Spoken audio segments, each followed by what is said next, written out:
கர்த்தருடைய வார்த்தைக்கு நேராக கடந்து போகலாம். கர்த்தர் நம்மை ஆசீர்வதிப்பாராக. இன்றைக்கு நாம் அப்போஸ்தலர் நடபடிகள் 2ஆம் அதிகாரம் முதல் 13 வசனங்களை நம்முடைய கவனத்தில் எடுத்துக்கொள்ள போகிறோம். இது திருச்சபை உருவானதற்கான ஒரு ஆரம்ப அஸ்திபார தேவ செயல். அதுதான் இங்கே நடக்கு. இந்த 2ஆம் அதிகாரத்தில் பரிசுத்த ஆவியானவர் ஊற்றப்படுகிறார்.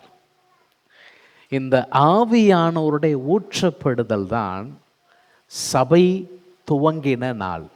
ஒரு ஆமென் சொல்லுங்களேன். ஒரு புதிய யுகத்தை, ஒரு புதிய சகாப்தத்தை உயிர்த்தெழுந்த இயேசு, உயிர்த்தெழுந்த 40 நாட்கள் தம்முடைய சீஷரோடு நடந்து சென்ற இயேசு பரமேறி போகிறதுக்கு முன்னால் சொன்னார், கொஞ்ச நாள் நீங்கள் என்னிடத்தில் கேட்ட பிதாவின் வாக்குத்தத்தம் நிறைவேற காத்திருங்கள் அப்படின்னாரு. எருசலேமை விட்டு போகாதீங்க, காத்திருங்கன்னு சொன்னார். அவர்கள் காத்திருந்தார்கள். அந்த காத்திருந்த நாட்களில் சரியாக 50வது நாள் வந்த பொழுது, அது ஒரு பண்டிகை. அந்த பண்டிகையின் நாளில் பரிசுத்த ஆவியானவர் தம்முடைய ஜனத்தின் மீது என்ன செய்கிறார்? ஊற்றப்படுகிறார். அதைத்தான் நம்ம இந்த 2ஆம் அதிகாரத்தில் பார்க்குறோம். 2ஆம் அதிகாரம் முழுவதும் நம்ம ஒரே மூச்சில் பார்க்க முடியாது என்பதனால நம்ம அதை பிரித்து நம்ம என்ன செய்ய போகிறோம்? பார்க்க போகிறோம். முதல்ல அந்த அனுபவத்தை நாம் இன்றைக்கி என்ன செய்ய போகிறோம்? நம்முடைய தியானத்திற்காக அந்த 2ஆம் அதிகாரத்தில் அந்த அனுபவத்தை தியானத்திற்காக எடுத்துக்கொள்ள போகிறோம். ஆகவே அதில் நிறைய வசனங்கள் இருக்கிறதுனால 1-2 வசனங்களை நாம் வாசிச்சுட்டு தொடர்ந்து நம்ம பேசலாம்னு நினைக்கிறேன். அந்த 8வது வசனத்திலிருந்து 13வது வசனம் வரைக்கும் உள்ள பகுதியை வாசிங்க. அப்படி இருக்க நம்மில் அவரவர்களுடைய ஜென்ம பாஷைகளிலே இவர்கள் பேச கேட்கிறோமே, இது எப்படி? பார்த்தரும் மேதரும் எலாமீத்தரும் மெசொப்பொத்தாமியா, யூதேயா, கப்பதோக்கியா, பொந்து, ஆசியா, பிரிகியா, பம்பிலியா, எகிப்து என்னும் தேசத்தார்களும் சிரேனே பட்டணத்தை சுற்றி இருக்கிற லீபியாவின் திசைகளிலே குடியிருக்கிறவர்களும் இங்கே சஞ்சரிக்கிற ரோமாபுரியாரும் யூதரும் யூத மார்க்கத்து அமைந்தவர்களும் கிரேத்தரும் அரபியருமாகிய நாம் நம்முடைய பாஷைகளிலே இவர்கள் தேவனுடைய மகத்துவங்களை பேச கேட்கிறோமே என்றார்கள். எல்லாரும் பிரமித்து சந்தேகப்பட்டு இது என்னமாய் முடியுமோ என்று ஒருவரோடொருவர் சொல்லி கொண்டார்கள். மற்றவர்களோ இவர்கள் மதுபானத்தினால் நிறைந்திருக்கிறார்கள் என்று பரியாசம் பண்ணினார்கள். ஆண்டவருடைய நாமம் மகிமைப்படுவதாக. நாம் வாசித்ததான இந்த வேத பகுதி குறிப்பாக அந்த பெந்தகோஸ்தே என்கிற நாள் வந்தபோது ஆவியானவர் ஊற்றப்படுகிறார். அது எப்படி நடக்கு அப்படின்னா, அவர்கள் கூடியிருந்த அந்த வீட்டில் ஒரு பலத்த காற்றினுடைய முழக்கம் கேட்கு. பலத்த காற்றினுடைய முழக்கம், அக்கினிமயமான நாவுகள், அக்கினிமயமாய் பிரிந்திருக்கிற நாவுகள் இறங்கி வருகிறது. 3வதா ஆவியானவர் அவர்களுக்கு வரம் தந்தொருளினபடி அந்நிய பாஷைகள் என்ன செய்கிறாங்க? பேசுகிறாங்க. இந்த 3 விஷயங்கள் தான் என்ன செய்யுது? நடக்கிறது. அப்போ அந்த அந்நிய பாஷை, இந்த சத்தம், இந்த முழக்கம், இந்த பலத்த காற்று, இதெல்லாம் கூடியிருந்த மக்கள் மத்தியில் ஒரு பெரிய இது என்னதுன்னு நம்ம போய் பார்க்கணும் என்கிற ஒரு எண்ணத்தை என்ன செய்கிறது? தூண்டுகிறது. அப்போ அவர்கள் வந்து பார்க்கும் பொழுது என்ன நடக்கிறது? இவர்கள் இந்த மக்களுடைய பூர்வ பாஷைகளில், இந்த ஊரெல்லாம் சொல்லியிருக்கிறாங்க பாருங்க, அந்த ஊர்களில் இருக்கக்கூடிய பூர்வ பாஷையில் இந்த கலிலேயா தேசத்தை சேர்ந்தவர்கள், கலிலேயா நாட்டை சேர்ந்த படிக்காதவர்கள், பெரிய அளவில் நிபுணத்துவம் இல்லாதவர்கள் பூர்வ பாஷைகளில், தாங்கள் அறியாத பாஷைகளில் தேவனை மகிமைப்படுத்துகிறார்களே, இது எப்படி சாத்தியமானது? இது இவர்களுக்கு எப்படி தெரியும்? இது என்ன? இது உண்மையிலேயே ஆச்சரியமா இருக்கிறது. இது உண்மையில இயற்கைக்கு அப்பாற்பட்ட ஏதோ ஒரு செயல் இதில் இருக்கிறது என்று சொல்லி சிலர் ஆச்சரியப்படுகிறார்கள், பயப்படுகிறார்கள். இன்னொரு கூட்டம் பரியாசம் பண்ணுகிறது. இதைத்தான் நம்ம என்ன செய்கிறோம், முதல் பகுதியில் பார்க்கிறோம். இப்போ இந்த அதிகாரத்தில் துவக்கத்தில் நம்ம சொல்ல வேண்டிய மிக முக்கியமான சில விஷயங்கள் இருக்கு. அப்போஸ்தலர் 2ஆம் அதிகாரம், இயேசு தம்முடைய சீஷரை ஊழியத்திற்காக அதிகாரப்படுத்துகிற செயல் இங்க நடக்குது. அதான் முதல் விஷயம். எப்படி?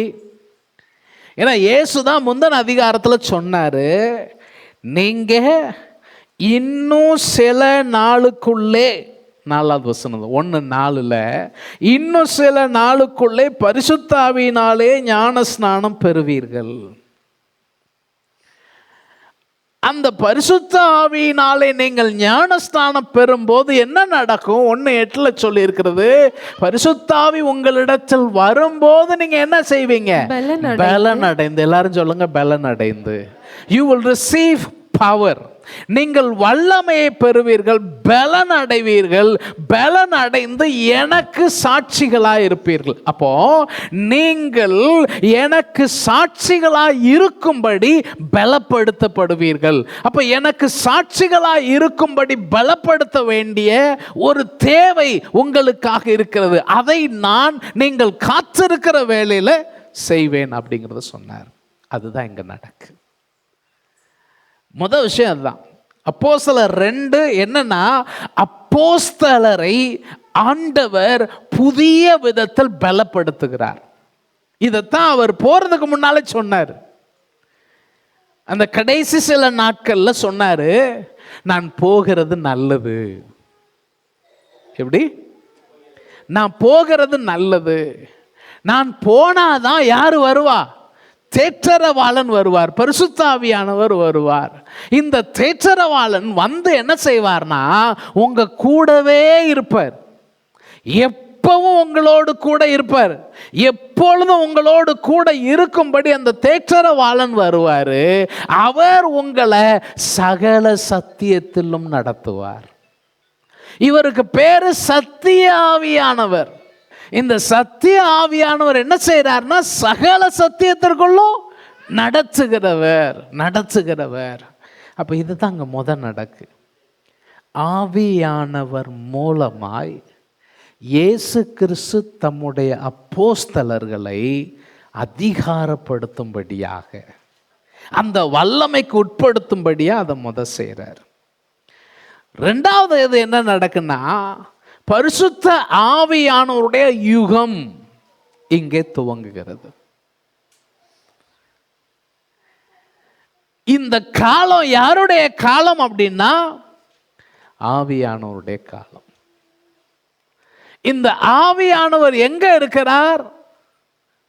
தம்முடைய பிள்ளைகளோடு இருக்கிறார், சபையில் இருக்கிறார்.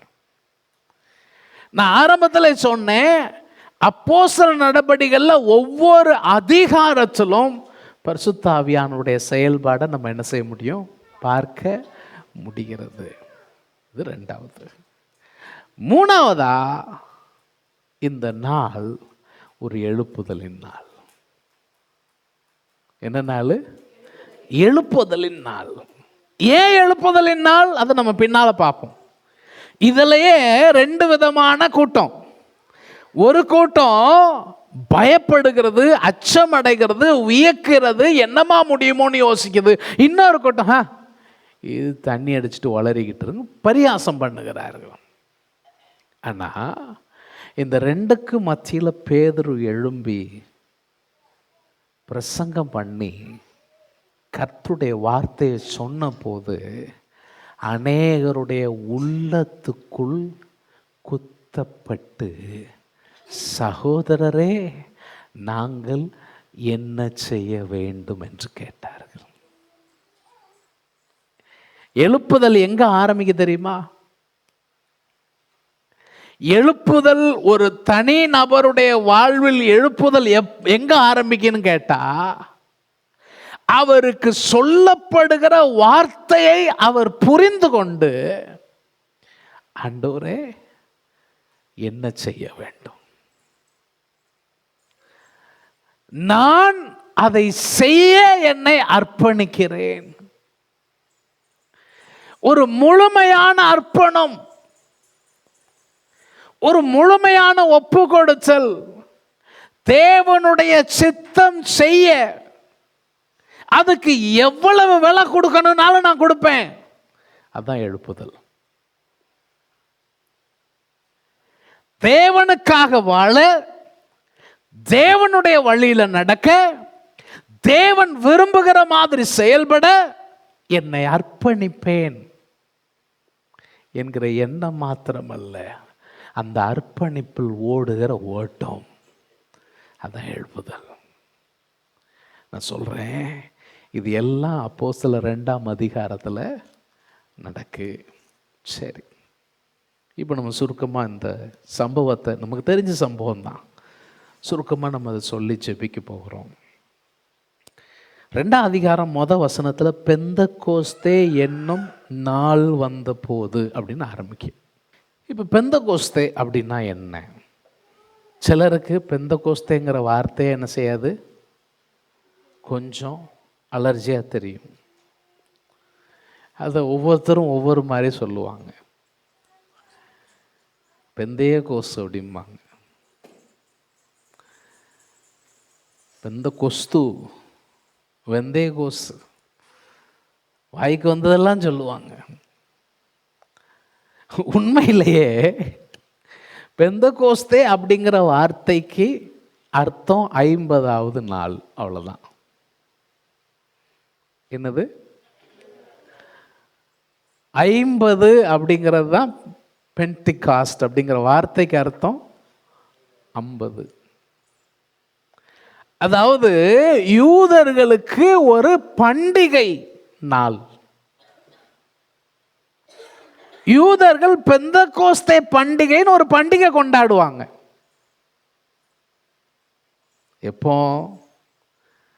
அவர்கள் கேலண்டர்ல இருக்கிற பண்டிகை பஸ்கா பண்டிகை. என்ன பண்டிகை? பஸ்கா பண்டிகை. பஸ்கா பண்டிகை மாசம் 14ஆம் தேதி கொண்டாடுவாங்க. அந்த 14வது நாள்ல இருந்து 50வது நாள் வரும்போது பெந்தகோஸ்தே பண்டிகை வரும். அந்த 14வது நாள்ல இருந்து 7 வாரம் கூட்டுவாங்க. அந்த 7 வாரம் முடிந்த நாள் 7 7 49.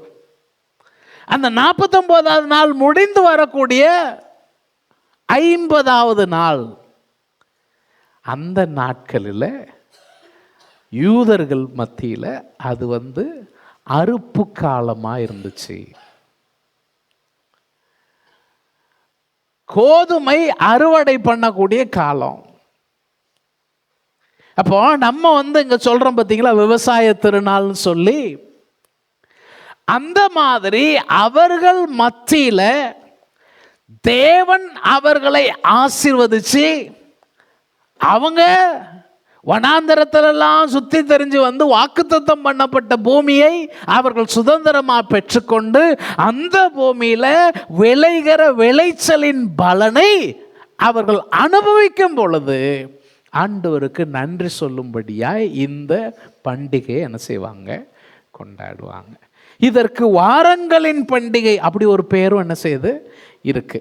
இதை குறித்து தான் இது வேறு மாதிரி சொல்லுவோன்னு சொன்னால், ஆண்டவருக்கு நன்றியை வெளிப்படுத்துகிற ஒரு நன்றி அறிதலின் பண்டிகை அப்படின்னு நம்ம என்ன செய்யலாம், சொல்லிட முடியும். இது குறித்ததான விவரங்கள் என்னாகமத்தில் இருக்குது, லேவியர் ஆகமத்தில் இருக்குது, பல பகுதிகளில் இருக்குது. ஆனால் ஒரே ஒரு வேத பகுதியை வேணால் நம்ம வாசிக்கலாம். லேவியர் ஆகமம் 23ஆம் அதிகாரத்தில் 15 19 வரைக்கும் உள்ள பகுதியை நீங்க பாருங்க. லேவியராகமம் 23 15 19 வரைக்கும். நீங்கள் அசைவாட்டும் கதிர்க்கட்டை கொண்டு வரும் ஓய்வு நாளுக்கு மறுநாள் முதற்கொண்டு எண்ண துவக்கி 7 வாரங்கள் நிறைவேறின பின்பு 7ஆம் ஓய்வு நாளுக்கு மறுநாள் ஆகிய 50ஆம் நாள் மட்டும் எண்ணி கர்த்தருக்கு புதிய போஜன பலியை செலுத்த கடவீர்கள். இதுதான் நம்ம அந்த 50வது நாளுங்கிற சொன்னோம். எங்க இருந்து பஸ்காவில இருந்து நீங்க 7 வாரத்தை எண்ணி அதுக்கப்புறம் முடிகிற நாள் தான் 50வது நாள். அந்த நாளில் நீங்கள் என்ன செய்யணும்? கர்த்தருக்கு புதிய போஜன பலியை செலுத்த கடவீர்கள்.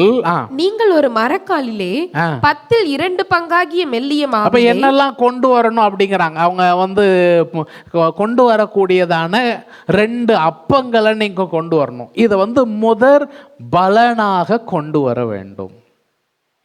எப்படி கொண்டு வரணும்? முதல் பலன். என்ன பலன்? முதற் பலனாக நீங்க கர்த்தருக்கு என்ன செய்யணும்? கொண்டு வரக்கூடிய ஒரு திருநாள், ஒரு பண்டிகையின் நாள். என்னுடைய வாழ்வில் தேவன் எனக்கு தந்தவைகளின் முதற் பலனை நான் என்ன செய்கிறேன்? தேவ சமூகத்தில் கொண்டு வந்து கர்த்தரில் நான் மகிழ்ச்சி அடைகிறேன் அப்படிங்கிறத சொல்றாங்க. இப்போ இந்த முதற் பலன் அப்படிங்கிற வார்த்தை எடுத்துக்கிடுங்க.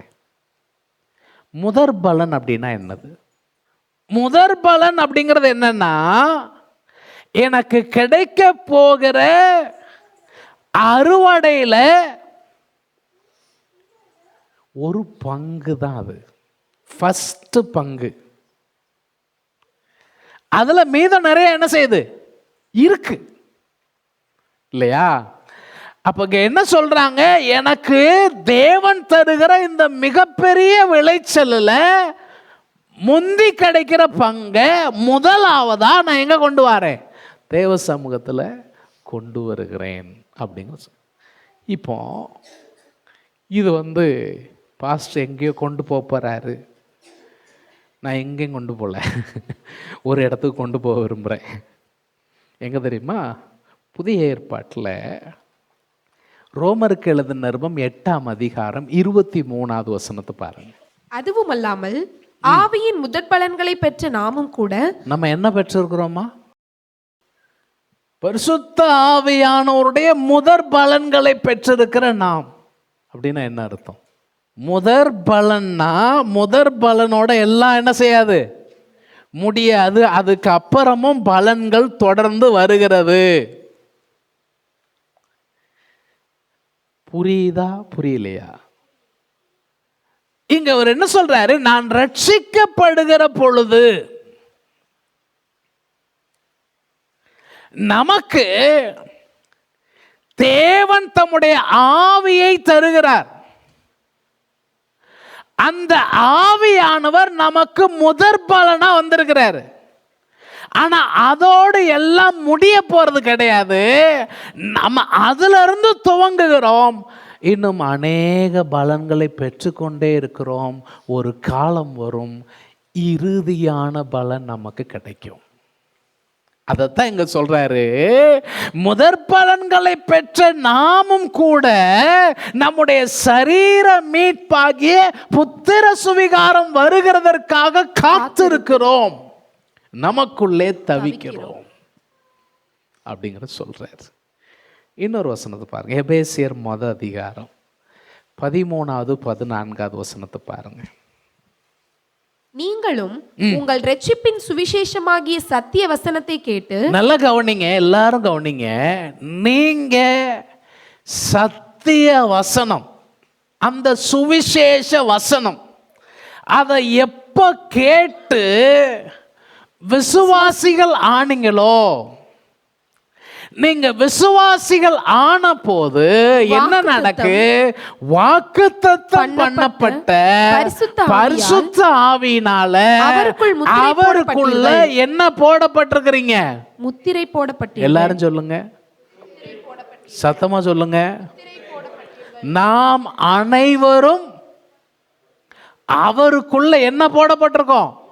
முத்திரை போடப்பட்டிருக்கும். அடுத்த வசனத்தை பாரு. அவருக்கு சொந்தமானவர்கள் அவருக்கு சொந்தமானவர்கள் அவருடைய மகிமைக்கு அவருடைய மகிமைக்கு புகழ்ச்சியாக மீட்கப்படுவார்கள் என்பதற்கு ஆவியானவர் நம்முடைய சுதந்திரத்துக்கு அச்சாரமா இருக்கிறார். இந்த இடத்துல பிளட்ஜ் அப்படிங்கிற ஒரு வார்த்தை பயன்படுத்துறாங்க. அவர் நமக்கு ஜாமீன் மாதிரி, நமக்கு கிடைக்கக்கூடிய சுதந்திரத்துக்கு அத்தாட்சி அவர்தான். அப்போ நீங்க விசுவாசிகள் ஆன பொழுது ஆவியானுடைய முத்திரை உங்க மேல விழுந்துச்சு. ஆவியானுடைய முத்திரை உங்க மேல கொடுக்கப்பட்டது. அந்த முதற் பலனில் இருந்து உங்கள் வாழ்நாள் முழுவதும் அவருடைய பலனை நீங்கள் அன்றாடம் அனுபவிக்கும்படியாக அந்த முத்திரையை ஆண்டவர் உங்க மேல வச்சிருக்கிறாரு. அல்லேலூயா.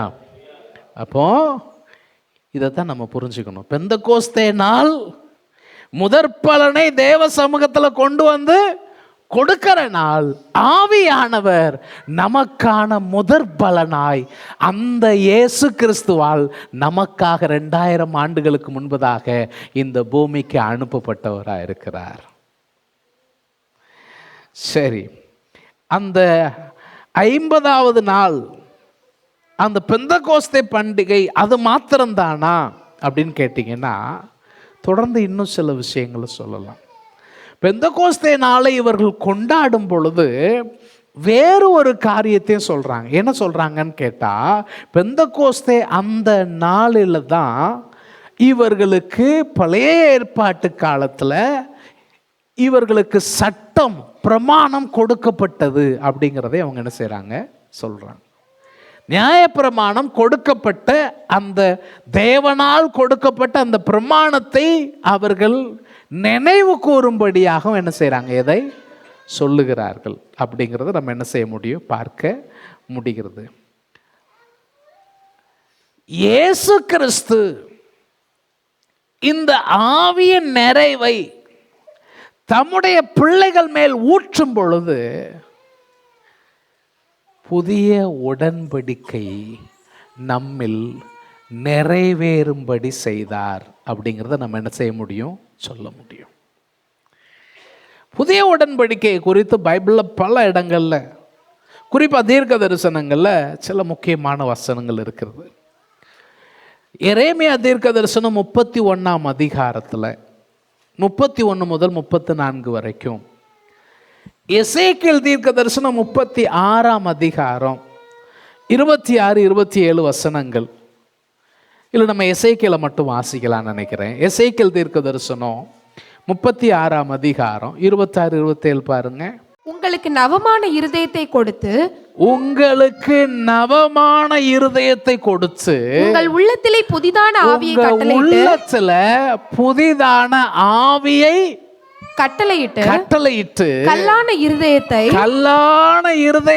உங்கள் மாம்சத்திலிருந்து எடுத்து போட்டு சதையான இருதயத்தை உங்களுக்கு கொடுப்பேன். உங்கள் உள்ளத்திலே ஆவியை வைத்து உங்களை என் கட்டளைகளில் நடக்கவும் என் நியாயங்களை கைக்கொள்ளவும் அவைகளின்படி செய்யவும் பண்ணுவேன்.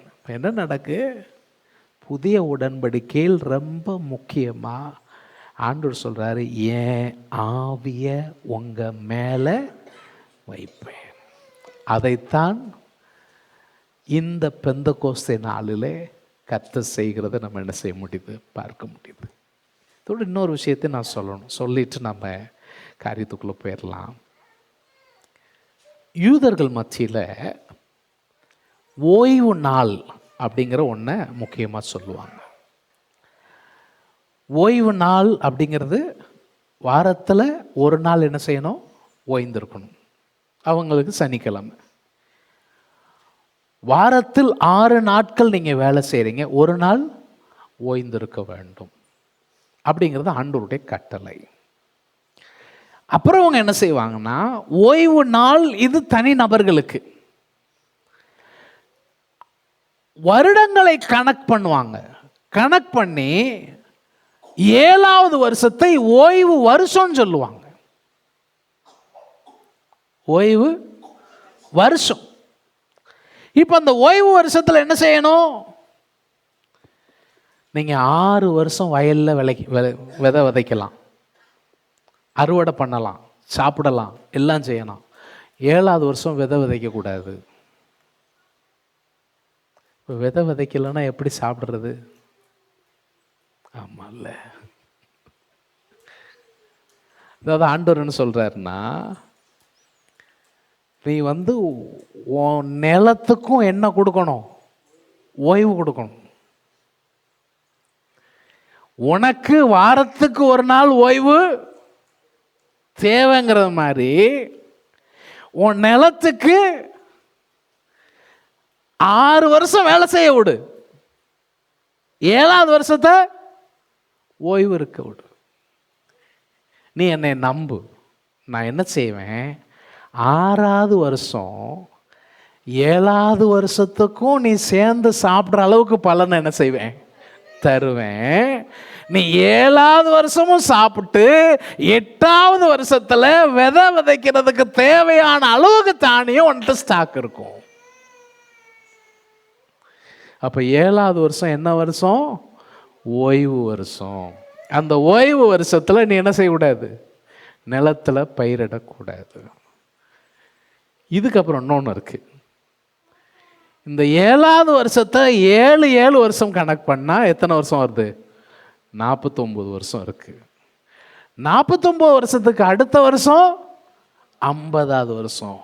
50வது வருஷத்துக்கு பேரு யூபிலி ஆண்டு. என்ன ஆண்டு?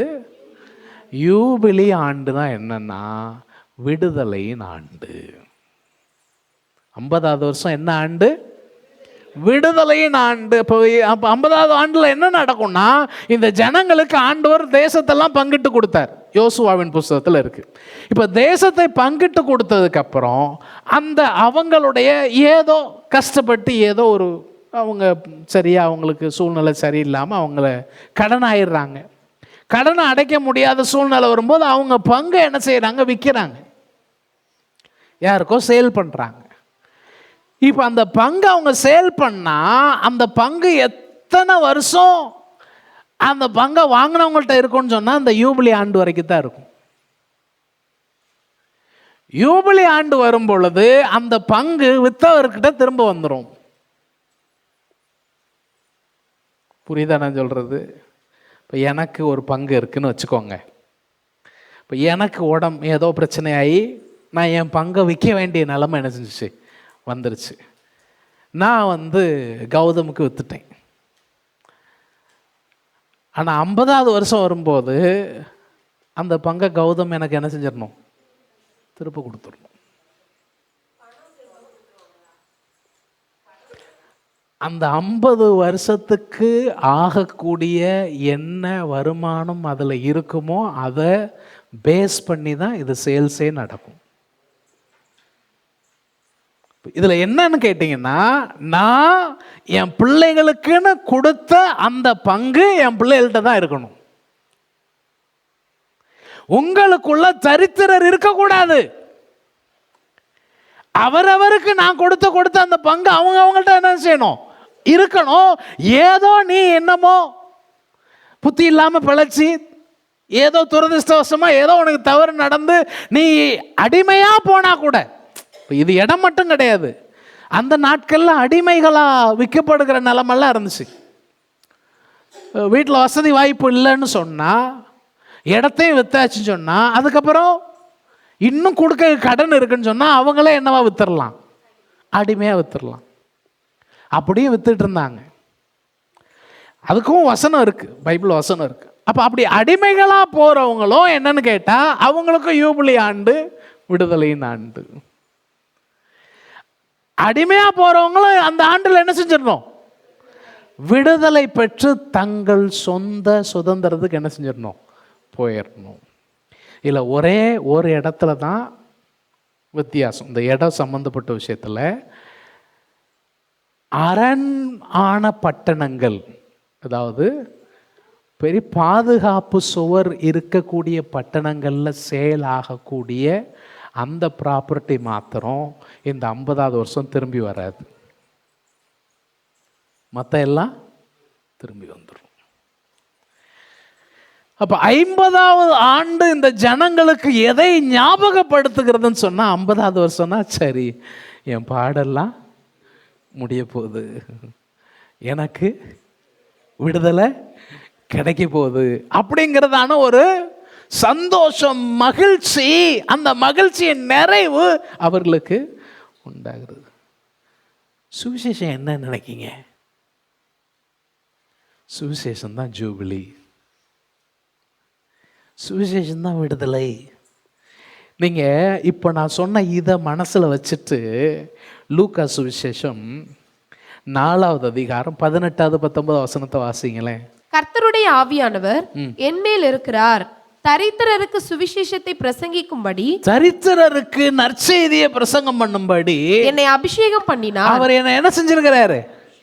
அபிஷேகம் பண்ணியிருக்கிறார். இருதயம் இப்ப நம்ம எங்கேயும் அபிஷேகத்தை பத்தி பேசிட்டு இருக்கோம். ஏன்னா அவர் அபிஷேகம் பண்ணியிருக்கிறாரு. இருதயம் நறுங்குண்டவர்களை குணமாக்கவும். என்ன செய்யணுமா? குணமாக்கணும். இருதயம் நறுங்குண்டவர்களை குணமாக்க, சிறைப்பட்டவர்களுக்கு விடுதலையை தர, விடுதலை அந்த வார்த்தையை கவனிச்சுக்கோங்க, சிறைப்பட்டவர்களுக்கு விடுதலையை தர, குருடருக்கு பார்வையை தர, நொறுங்குண்டவர்களை விடுதலையாக்கவும், மறுபடியும் விடுதலையாக்க, கர்த்தருடைய அனுக்கிரக வருஷத்தை பிரசித்தப்படுத்தவும். எது? யூபிலி வருஷத்தை பிரசித்தப்படுத்தணும். 50வது வருஷம் வந்துருச்சு, நீ உன் சுதந்திர விதத்துக்கு திரும்பி போகலாம், நீ அடிமை இல்லை, நீ விடுதலையாகி போகலாம், நீ உன் இடத்துக்கு திரும்பலாம், உன் காணியாட்சிக்கு திரும்பலாம். கர்த்தருடைய அனுக்கிரக வருஷத்தை பிரசித்தப்படுத்தவும் என்னை அனுப்பினார்.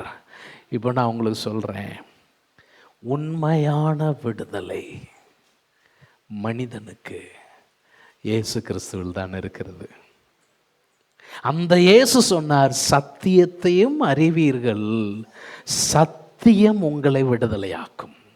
அநேக நேரத்தில் நம்ம கையில விலங்குகள் இல்லாம இருக்கலாம், நாம ஒரு சின்ன கொடுங்கோல் சிறை அறையில 4 சுவருக்குள் அடைக்கப்பட்டு ஒரு இருள் அறைக்குள்ள உட்காராம இருக்கலாம். ஆனா நம்முடைய தனிப்பட்ட வாழ்க்கையில எல்லாம் இருந்தும் நமக்குள்ளே விலங்கு போடப்பட்ட நிலையில இருக்கிற வாழ்க்கை இருக்கு.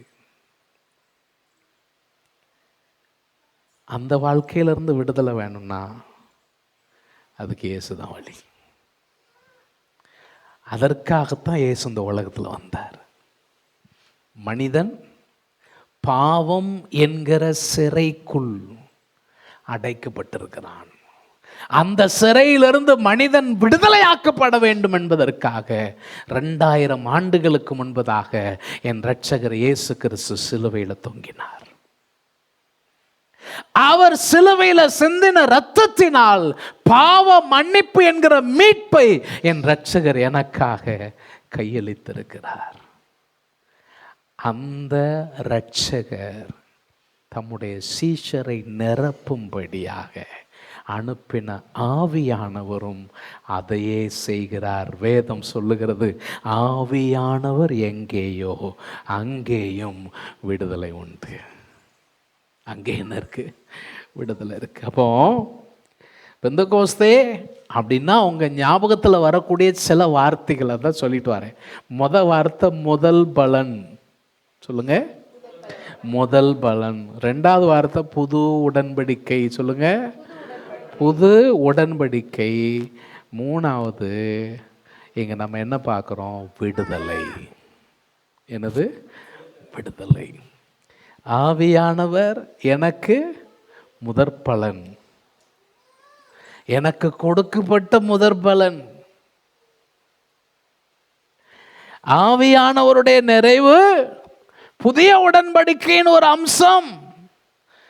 ஆவியானுடைய நிறைவு என் விடுதலையின் அச்சாரம். அல்லேலூயா. சரி, இப்போ நீங்க வசனத்துக்கு வாங்க. இப்போ என்ன நடக்கு? அவர்கள் ஒருமனப்பட்டு ஓரிடத்தில் வந்திருந்தார்கள். ஒரு மனம் எங்க இருக்கோ அங்கதான் ஆவியானவர் இறங்க முடியும். என்னது அவசியம்? ஒரு மனம். பழைய ஏற்பாட்டில் ஒரு தீர்க்கதரிசி இந்த கேள்வியை கேட்குறாரு. 2 பேர் ஒருமித்து இல்லைன்னு சொன்னா ஒன்றா நடக்க முடியுமா? முடியாது. சபையில் தேவன் தம்முடைய வல்லமையை வெளிப்படுத்த வேண்டும் என்று சொன்னால் சபையில் என்ன வேணும்? ஒரு மனம் அவசியம். இவர்கள் ஒருமனப்பட்டு, அதாவது ஆண்டவர் தான் சொன்னார், என் பிதாவின் வாக்குத்தத்தம் நிறைவேற காத்திருங்கள் அவர் தான் சொன்னார். ஆனா அவர்கள் அந்த வாக்குத்தத்தம் நிறைவேற வேண்டும் என்பதற்காக ஒரு மனதோடு எதிர்பார்ப்போடு என்ன செஞ்சாங்க? காத்திருந்தாங்க. அது ரொம்ப முக்கியம். சரி, ஒருமனப்பட்டு ஒரு இடத்துல கூடி வந்திருந்தாங்க. அப்ப என்ன நடக்கு? 2வது வசனம் சொல்லுது, பலத்த காற்று அடிக்கிற முழக்கம் போல வானத்திலிருந்து ஒரு முழக்கம் உண்டாச்சு. திடீர்னு ஒரு சத்தம் வந்தா எப்படி இருக்கும்? நம்ம இந்த ஏரியாவில் அடிக்கடி பார்த்தீங்கன்னா திடீர்னு சத்தம், வெடி சத்தம் மாதிரி கேட்கும். சில நேரத்தில் பார்த்தீங்கன்னா விமானம் நம்ம வீட்டுக்கு பக்கத்தில் பறந்துட்டு போகிற மாதிரி இருக்கும். அந்த சத்தமே பயங்கரமாக இருக்கும். ஏன்னா நமக்கு கோயம்புத்தூர் பக்கத்தில் தான் இருக்குது. அடிக்கடி அவங்க என்ன செய்கிறாங்க? ப்ராக்டிஸ் பண்ணுறாங்க. திடீர்னு ஒரு சத்தம் கேட்டா ஒரு பயம். அது என்னது? அது சில நேரம் இந்த கல்குவாரிகளில் போடுற வெடி இருக்கு பார்த்தீங்களா? அந்த வெடி வெடிச்சா சில நேரம் எங்கள் வீட்டில் இருக்கிற நிலையே அசைகிற மாதிரி இருக்கும். அட பாவிலா, இருக்குமா நிலை அப்படிங்கிற மாதிரி என்ன செய்யும்? அப்போ ஒரு பெரிய சத்தம்னு கேட்கும்போது என்ன வரும்? எல்லாருக்குள்ள ஒரு பயம். அது என்னது? என்ன சத்தம்? அந்த கேள்வி என்ன செய்யும்? ஆட்டோமேட்டிக்கா எழும்பும். அதுதாங்க நடக்கு. பலத்த காற்று, முழக்கமுள்ள ஒரு பெரும் சத்தம். அப்புறம் சொல்லியிருக்கு, அக்கினிமயமான நாவுகளை போல பெரிந்திருக்கும் நாவுகள் அவர்களுக்கு காணப்பட்டு அவர்கள் ஒவ்வொருவர் மேலும் அமர்ந்தது. சரி, இப்போ இந்த இடத்துல 3 சித்திரங்கள் சொல்லியிருக்கிறாங்க. 1 பலத்த காற்று, 2 அக்கினி, 3 பாஷைகள். நமக்கு நேரம் இல்லாமல் அதை நான் சுருக்கமாக சொல்லிட்டு போக விரும்புகிறேன். இந்த பலத்த காற்று எதை குறிக்கிறதுன்னு சொன்னால் தேவனுடைய வல்லமையை குறிக்கிறது. இப்போ இயேசு கிறிஸ்து நிக்கதோமு இடத்துல பேசும்போது சொன்னார், ஒருவன் மறுபடியும் பிறவாவிட்டால் தேவனுடைய ராஜ்யத்தில் பிரவேசிக்க முடியாது. உடனே அவன் கேட்கான், இது என்னங்க, நான் வயசாயிருச்சு, எனக்கு நான் திரும்ப எங்கள் அம்மா வயிற்றுக்குள்ளே போயிட்டு வர முடியுமா? அப்போ அவர் சொல்கிறாரு, ஜலத்தினாலும் ஆவியினாலும் என்ன செய்யணும்? பிறக்கணும். அது சொல்லிட்டு சொல்கிறாரு, காற்று இன்ன இடத்துல இருந்து இன்ன இடத்துக்கு வீசுதுன்னு உனக்கு என்ன செய்யாது? தெரியாது. ஆனால் அதை நம்ம என்ன செய்கிறோம்? உணர்கிறோம். தேவனால் பிறந்தவனும் அப்படிதான் இருக்கான். வேதாகமத்தில் ஆவியானவரை காற்றுக்கு ஒப்பிட்டு என்ன செஞ்சிருக்கிறாங்க? சொல்லி இருக்கிறத நம்ம என்ன செய்வோம்? அப்போ அந்த காற்று பொதுவாக எதை குறிக்கிறது? வல்லமை. பழைய ஏற்பாட்டில் பலத்த கீழ்காற்றை அனுப்பினார் அப்படின்னு வரும். அந்த காற்று வரும்போது காடையெல்லாம் கொண்டு இவங்க கேட்காங்க, நாங்கள் கறிச்சட்டிலாம் இருக்குது, ஆனால் கறியை தான் காணோம்.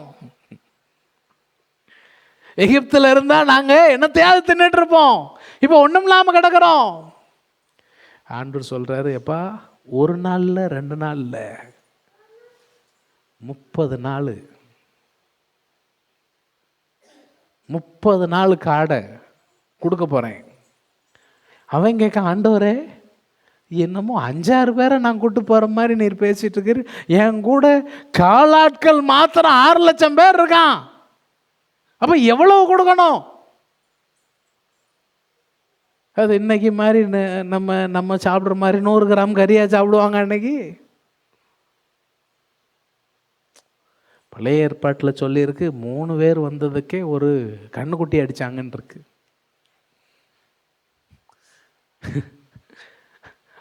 அப்ப அவ்வளோ பேருக்கு சாப்பிடு. ஆண்டவர் சொன்னார், என் கை குறுகி இருக்குன்னு நினைக்கியா, நீ பாரு நடக்கும். காற்று வல்லமையை குறிக்கிறது. நான் சொல்றேன், உலகத்தில் எதையும் சாத்தியமாக்குகிற தேவ வல்லமை உங்களுக்குள்ள இருக்கிறது. உங்களால் தேவனுக்காக முடியாதுன்னு சொல்றதுக்கு எதுவுமே இல்லை. நீங்கள் ஒன்றை மாத்திரம் உறுதிப்படுத்திக்கணும், நான் தேவ சித்தத்தின் மையத்தில் இருக்கிறேனா, தேவன் விரும்புகிற வாழ்க்கையில் வாழ என்னை அர்ப்பணித்திருக்கிறேனா, அதை மாத்திரம் நீங்கள் உறுதிப்படுத்திக்கிட்டீங்கன்னா எதையும் உங்களால் செய்வதற்கு என் தேவன் வல்லமை தருகிறவராக இருக்கிறார். வல்லமை. அக்கினி எதை குறிக்கி? சுத்திகரிப்பு. அக்கினி சுத்திகரிப்பை குறிக்கிறது. பாஷைகள் எதை சொல்லுதுன்னா, இந்த சத்திய சுவிசேஷம் ஏதோ ஒரு பாஷை பேசுகிற ஆளுக்கு கிடையாது. உலகத்தில் பாஷை பேசுகிற அத்தனை பேருக்கும் இந்த சுவிசேஷம் உரியது. It's a universal message of the gospel. சுவிசேஷம் என்பது உலகளாவிய, முழு உலகத்திலும் எல்லா விதமான பாஷை பேசுகிறவர்களுக்கும் தேவையான நற்செய்தியை என் ஆண்டவர் கொண்டு வந்திருக்கிறார். இதெல்லாம் சேர்ந்து உருவான நாள் தான் பெந்தகோஸ்தே நாள். சரி, இப்போ நம்ம ஏற்கனவே சொன்னோம், பெந்தகோஸ்தே நாளில் அவங்க எதை ஞாபகப்படுத்துவாங்கன்னா,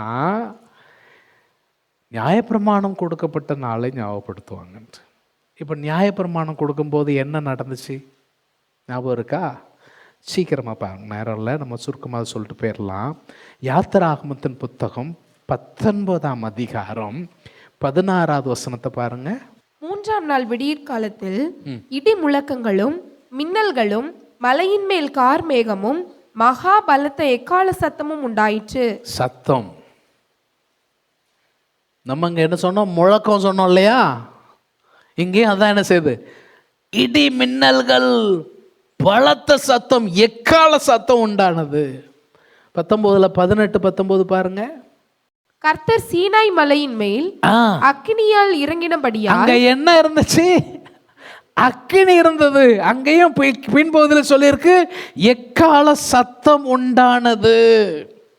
இத மோசே மறுபடியும் ஞாபகப்படுத்தி 40 வருஷம் கழிச்சு இதை திரும்ப ஞாபகப்படுத்துறார் உபாகமத்தில் இந்த சத்தத்தை அவர்கள் கேட்டார்கள், இந்த எல்லாவற்றையும் அவங்க பார்த்தாங்கிறத ஞாபகப்படுத்தும் போது உபாகமம் 4ஆம் அதிகாரம் 12 என்ன சொல்றாரு பாருங்க. அந்த அக்கினியின்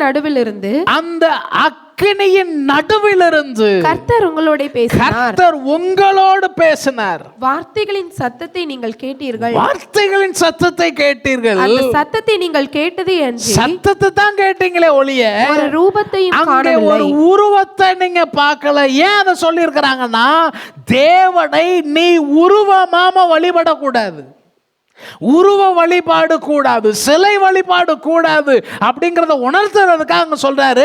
அங்க மலையே எரிஞ்சதை பார்த்த, அக்கினி காடா இருக்கதை பார்த்த, அங்க இருந்து சத்தத்தை கேட்ட, பட் நீ ஒரு ரூபத்தை என்ன செய்யல, பார்க்கல.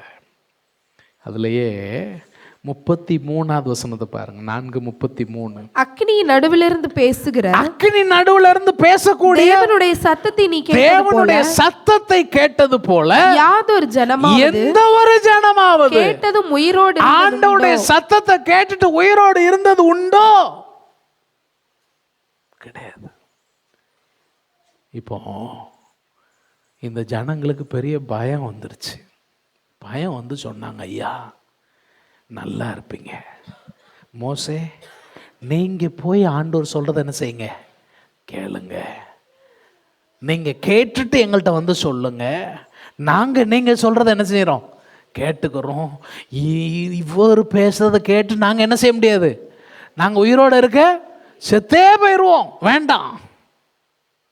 இப்போ 5ஆம் அதிகாரத்துக்கு வாங்க. உபாகம் 5ஆம் அதிகாரத்தில் 24வது வசனத்துல இருந்து அதுதான் சொல்றார். இதோ நம்முடைய தேவனாகிய கர்த்தர் நமக்கு தம்முடைய மகிமையையும் தம்முடைய மகத்துவத்தையும் காண்பித்தார். அவர் காண்பித்தார். அதை நம்ம அவருடைய சத்தத்தை கேட்டோம். அவர் ஒரு மனுஷனோட பேசுறது மாதிரி நம்ம கூட அவர் பேசுறத கண்டோம். அடுத்த வசனத்துல சொல்லி இருக்கு, இப்பொழுது நாங்கள் சாவானேன். அதனால இப்ப கர்த்தருடைய சத்தத்தை கேட்டா நாங்க என்ன செஞ்சிருவோம், செத்து போயிடுவோம். அப்ப என்ன செய்யறது, மோசே நீங்க அடுத்த வசனத்தை பாருங்க. நாங்கள் கேட்டது போல அக்கினியின் நடுவிலிருந்து பேசுகிற ஜீவனுள்ள தேவனுடைய சத்தத்தை கேட்டு மாம்சமானவர்கள் யாராவது கேட்டு உயிரோடு இருந்தது உண்டா? அதனால நீரே போகிறோம், நீரே கேளும், நீர் எங்கள்கிட்ட வந்து சொல்லும், அதன்படி நாங்கள் செய்வோம். இப்ப ஆண்டவர் என்ன சொல்றார், 28வது வசனத்தை பாருங்க. நீங்கள் என்னோட பேசுகையில் கர்த்தர் உங்கள் வார்த்தைகளை கேட்டு, கர்த்தர் உங்க வார்த்தையை கேட்டாரா? கர்த்தர் என்னை நோக்கி, கர்த்தர் என்ன பார்த்து சொன்னாரு, ஜனங்கள் உன்னோட சொன்ன வார்த்தைகளை கேட்டேன், அவர்கள் சொன்னது எல்லாம் நன்றாய் சொன்னார்கள். எப்படி சொன்னாங்களா சொல்லுங்களேன், சத்தமா சொல்லுங்களேன், நல்லா தான் சொல்லுங்களேன். நன்றாய் சொன்னார்களா? அவர்களும் அவர்கள் பிள்ளைகளும் என்றென்றைக்கும் நன்றாய் இருக்கும்படி. அதாவது எதுக்கு இதெல்லாம் அவர் காமிச்சு கொடுத்திருக்காருன்னு கேட்டா இதுதான். அவங்க பிள்ளைங்க எப்பொழுதும் நல்லா இருக்கணும்னா அவர்கள் எல்லா நாளும் எனக்கு பயந்து என் கற்பனை எல்லாம் கை கொள்வதற்கு ஏற்ற இருதயம் அவங்களுக்கு இருந்தா இன்னும் நல்லா இருக்கும். அவங்க சொன்னதெல்லாம் நல்லா தான் சொன்னாங்க, ஆனா இருதயம் அதுக்கு ஏத்த மாதிரி இருந்தா நல்லா இருக்கும். இது பழைய உடன்படிக்கையின் போது அவர்கள் கேட்ட சத்தம், அவர்களுக்கு நடந்த காரியங்கள். இப்ப எபிரேயர் நிருபத்தில் இதை எபிரேயராக்கியோன் எப்படி ஒப்பீடு செய்து பார்க்கிறார் பாருங்க. எபிரேயர் 12ஆம் அதிகாரம் 18வது வசனத்திலிருந்து 24வது வசனம் வரைக்கும். அன்றியும் தொடக்கூடியதும் அக்கினி பற்றி எரிகிறதுமான மலையின் இடத்திற்கும் மந்தாரம் இருள் பெருங்காற்று ஆகிய இவைகளின் இடத்திற்கும் எக்கால முழக்கத்தின் இடத்திற்கும் வார்த்தைகளுடைய சத்தத்தின் இடத்திற்கும் நீங்கள் வந்து சேரவில்லை. இது பழைய ஏற்பாட்டுல இஸ்ரவேல் ஜனங்களுக்கு நடந்தது. அது சொல்றார், வந்து சேரவில்லை. அந்த சத்தத்தை கேட்டவர்கள், அந்த சத்தத்தை கேட்டவங்க இன்னும் தங்களுக்கு வார்த்தை சொல்லப்படாதபடிக்கு வேண்டி கொண்டார்கள்.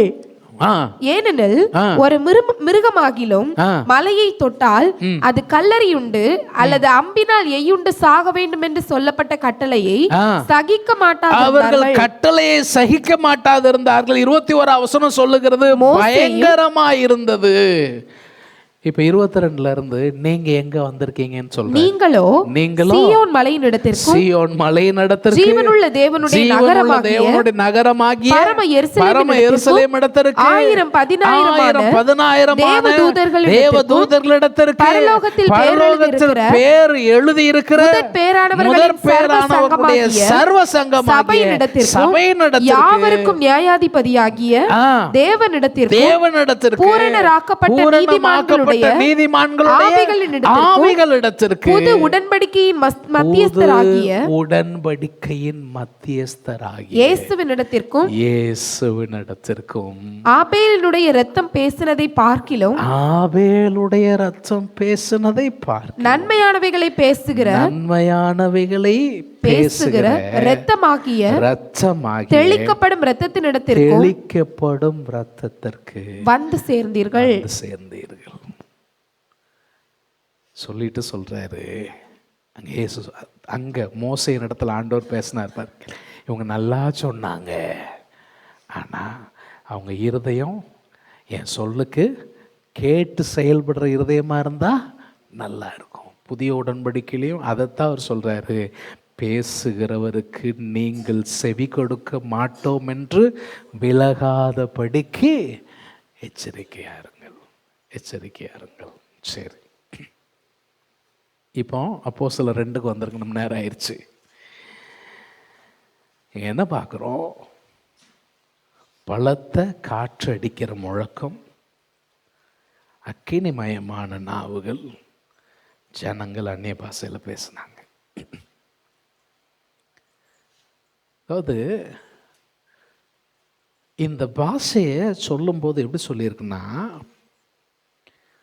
5வது வசனத்தில் சொல்லியிருக்கு, 4ல் வந்து ஆவியானவர் தங்களுக்கு தந்துள்ள வரத்தின்படியே வெவ்வேறு பாஷைகளை பேசத்தோடு, வெவ்வேறு பாஷைகள் சொல்லிட்டு 5ல் சொல்றாங்க, வானத்தின் கீழ் இருக்கிற சகல தேசத்தாரிலும் இருந்து வந்தவர்கள். இது முக்கியம். எல்லாரும் இந்த வார்த்தைகளை கேட்கிறாங்க. இவங்க என்னதை கேட்டாங்க அப்படின்னா, அங்க சொல்லி இருக்கிறது, இவர்கள் 8வது வசனத்துல நம்மில் அவர்களுடைய ஜென்ம பாஷைகளிலே இவர்கள் பேச கேட்கிறோமே எப்படி? அதாவது நான் அதை துவக்கத்திலே சொன்னேன், இவர்கள் இந்த ஜென்ம பாஷைகளை கற்றுக்கொண்டு பேசவில்லை. இந்த ஜென்ம பாஷைகளை ஆவியானவர் அருள் அளித்தபடியே பேசினாங்க. அதாவது முத மனிதன் உருவாக்கப்பட்டு நோவாவின் காலத்துக்கு அப்புறம் இவர்கள் பாபேல் கோபுரம் கட்டுகிற வரைக்கும் ஒரே பாஷை தான் இருந்துச்சு. பூமி எங்கும் ஒரே பாஷை இருந்துச்சு. இவங்க சொன்னாங்க, நாம ஒரு கோபுரம் கட்டி நமக்கு ஒரு பேர் உண்டாக்குவோம். கோபுரம் கட்டி பேர் உண்டாக்குவோம். அந்த கோபுரம் என்ன செய்யணும்? வானத்தை தொடணும். எதை தொடரணும்? வானத்தை தொடர அளவுக்கு கோபுரம் உண்டாக்கணும், நமக்கு பேர் உண்டாக்கணும். இப்போ ஆண்டவர் பேசுறாரு, இவங்க எல்லாருக்கும் ஒரே பாஷை இருக்கு, இவன் வானத்தை தொடர அளவுக்கு கோபுரம் உண்டாக்கணுங்க, இவன் நினைச்சதை செய்யவும் செய்வான். அதனால நாம் இறங்கி போய் அவர்கள் பாஷைகளை தாறுமாறாக்குவோம். மனிதன் தனக்கு பேர் உண்டாக்கணும் அப்படின்னு பரலோகத்திற்கே எதிர்த்து நிற்கிறவனா நான் இருந்து சாதிக்கணும் அப்படின்னு நினைச்சப்போ அவர் கீழே இறங்கி வந்து பாசையை தாறுமாறாக்கி சிதறடிச்சிட்டாரு. எங்கும் சிதறி போனாங்க. இப்போ புதிய உடன்படிக்கையில் எல்லா பாஷைகளும் சிதறி போன நிலையிலிருந்து பல பாஷைக்காரர்கள் ஒன்றா கூடி வந்து கர்த்தரை மகிமைப்படுத்துகிற நிலைக்கு இதை தேவன் கொண்டு வந்திருக்கிறார். பாஷையினாலே உலகம் பிரிந்தது, பரலோக பாஷையினாலே உலகம் ஒன்று சேர்கிறது. வானத்துக்கும் பூமிக்கும் இடையில் இருக்கக்கூடிய பிரிவினையை அகற்றும்படியாய் என் ரட்சகர் தம்முடைய ஆவியின் அருளை தம் மக்கள் மீது என்ன செஞ்சார்? ஊற்றினார். ஒரு சிலர் 1 கொரிந்தியர் 12 14 வரைக்கும் இருக்கக்கூடிய அதிகாரத்தில் உள்ள பாஷை, இந்த பாஷை எல்லாம் வேற வேற என்று சொல்லுகிறார்கள். ஒரு சிலர் ரெண்டுமே ஒன்று தான் அப்படிங்கிற மாதிரி பேசுகிறாங்க. இதை குறித்து நான் இப்போ டீட்டெயில் பேச ஆரம்பிச்சேன்னா நமக்கு நேரம் ஆயிரும். உங்களுக்கு வேணுன்னா நம்ம 1 கொரிந்தியர் ஏற்கனவே பேசியிருக்கிறோம், நீங்கள் பாருங்கள், நேரம் இருக்கும்போது பாருங்கள், பார்த்து தெரிஞ்சுக்கோங்க. ஏன்னா ரெண்டில் உள்ள சின்ன சின்ன வித்தியாசங்களை மாத்திரம் சொல்லி நம்ம ஜெபிச்சிடலாம். அதாவது இங்கே அவரவர் ஜென்ம பாஷைகளில் பேசினாங்க அப்படின்னு சொல்லியிருக்கு. இந்த ஜென்ம பாஷைகளில் பேசினதை விசுவாசிகளாக இல்லாதவங்க புரிஞ்சுக்கிட்டாங்க. இதான் ரொம்ப முக்கியமான பாயிண்ட். விசுவாசிகளாக இல்லாதவங்க, அதாவது இந்த கூட்டத்தை சேராதவங்க, வெளியே இருக்கிறவங்க ஆச்சரியப்படுறாங்க. இதான் விஷயம். ஆனால் 1 கொரிந்தியர் 12-14 வரைக்கும் உள்ளதில் என்னன்னு கேட்டிங்கன்னா, அங்கே வியாக்கியானம் செய்கிறோடைய அவசியம் வேண்டும் அப்படின்னு சொல்லியிருக்கு. அப்போ அதுக்கு அர்த்தம் என்னன்னு சொன்னால், அவர்கள் பேசக்கூடிய அந்த பாஷை அவங்க புரியறதுக்கு ஆள் அங்கே இல்லை. அப்போ புரியறதுக்கு ஒரு ஆள், அதுவும் வரம் பெற்றவராக இருக்கும். எப்படி இவர் வரம் பெற்று அந்நிய பாஷையில் பேசுகிறாரோ அந்த மாதிரியே வரம் பெற்று வியாக்கியானம் பண்ணுறவராக என்ன செய்யணும்? இருக்கணும். இங்கே இவர்கள் ஜென்ம பாஷையில் என்ன பேசினாங்களாம்? வசனம் சொல்லுது, தேவனுடைய மகத்துவங்களை பேசினார்கள். தேவனுடைய மகத்துவங்களை. அங்கே 1 கொரிந்தியர் 12-14 வரைக்கும் இந்த அந்நிய பாஷை பேசுறது ஒன்று, அது கர்த்தர் அந்த சபைக்கு சொல்லக்கூடிய ஒரு வார்த்தையாக இருக்கலாம். அதாவது வியாக்கியானம் பண்ணும் பொழுது தீர்க்க தரிசனத்துக்கு இருக்கக்கூடிய அதே பவர் இதுக்கு என்ன செய்யுது? இருக்குது. அப்போ அது வியாக்கியானம் பண்ணி அது தீர்க்க தரிசன வார்த்தையாக இருக்கலாம். இல்லைன்னு சொன்னால் தனிப்பட்ட விதத்தில் கட்டி எழுப்புகிற ஒரு வார்த்தை என்ன செய்யலாம்? இருக்கலாம். அப்போ இது எதுக்காக கொடுக்கப்பட்டது? 1 கொரிந்தியரில் சொல்லப்பட்டிருக்கு. எதுக்காக கொடுக்கும்? சபையினுடைய பக்தி விருத்தி, தனிப்பட்ட பக்தி விருத்தி. இதுதான் இதுக்கும் அதுக்கும் உள்ள சின்ன சின்ன வித்தியாசங்கள். சரி, இப்போ நான் சொன்னேன் 2 விதமாக ரெஸ்பான்ஸ். 5வது வசனத்தில் சொல்லியிருக்கு, தேவ பக்தி உள்ள யூதர்கள் அவங்க எப்படி ரெஸ்பாண்ட் பண்ணாங்க? 2ஆம் அதிகாரம் 6வது வசனம் சொல்லுது, கலக்கம் வந்தது. 2ஆம் அதிகாரம் 7வது வசனம் சொல்லுது, அவர்களுக்கு பிரமிப்பு வந்தது, ஆச்சரியம் வந்தது. 2ஆம் அதிகாரம் 8 முதல் 11 வரைக்கும் அவர்கள் கேள்வி கேட்கிறார்கள். என்ன கேள்வி கேட்காங்க? எல்லாரும் பிரமித்து சந்தேகப்பட்டு இது என்னமாய் முடியுமோ என்று ஒருத்தர் சொல்லிக்கிட்டாங்க. வசனம் சொல்லுது, தேவ பக்தியுள்ளவர்கள் ஒருவரோடு ஒருவர் பேசிக்கொள்ளுவார்கள், கர்த்தர் அதை கவனித்து கேட்பார். பக்தி உள்ளவர்கள் ஒருவரோடு ஒருவர் பேசுறது எதுக்காகனா, அவர்கள் பக்தியில் வளருகிறதற்காக. இன்னொரு கூட்டம் இருக்கு, மற்றவர்களோடு ஒரு கூட்டம். அது அன்னைக்கும் இருந்துச்சு, இன்னைக்கும் இருக்கு. இவங்க என்ன சொல்றாங்க? இது இவர்கள் மதுபானத்தினால் நிறைந்திருக்கிறார்கள் என்று பரியாசம் பண்ணினார்கள். பரியாச கூட்டம். பரியாச கூட்டத்தில் இருக்கிறவங்களுக்கு பிரயோஜனம் இருக்காது. பக்தியுள்ள கூட்டமா இருந்தா தப்பிச்சுக்கிடுவோம். என்ன வேதம் சொல்லுது, தேவனுக்கேற்ற பக்தி தான் இம்மைக்கும் மறுமைக்கும் தேவையான அனைத்தையும் நமக்கு தர முடியும். தேவ பக்திக்கு ஏதுவான முயற்சி தான் இந்த உலகத்திற்கும் இனி வரப்போகிற உலகத்திற்கும் ஆசீர்வாதத்தை தரும். முழங்கால் படிடுவோம், கர்த்தருடைய முகத்தை நோக்கி பார்ப்போம். அன்பின் ஆண்டவரே, நீர் எங்களுக்காக அனுப்பி தந்த பரிசுத்த ஆவியானவருக்காக நன்றி. எங்களை சகல சத்தியத்திலும் நடத்தும்படியாக எங்களுக்காக அனுப்பப்பட்ட முதற் பலனானவர், எங்கள் மீட்பின் அச்சாரம், உமக்கு நன்றி செலுத்துகிறோம். ஆண்டவரே, ஆவியானவருடைய நிறைவை அன்றாட அனுபவித்து பலனடைந்து உமக்கு சாட்சிகளாய் வாழ எங்கள் ஒவ்வொருவருக்கும் உதவி செய்யும். மீட்பர் இயேசுவின் நாமத்தில் வேண்டுகிறோம். ஜெபம் கேளும் நல்ல பிதாவே. ஆமென்.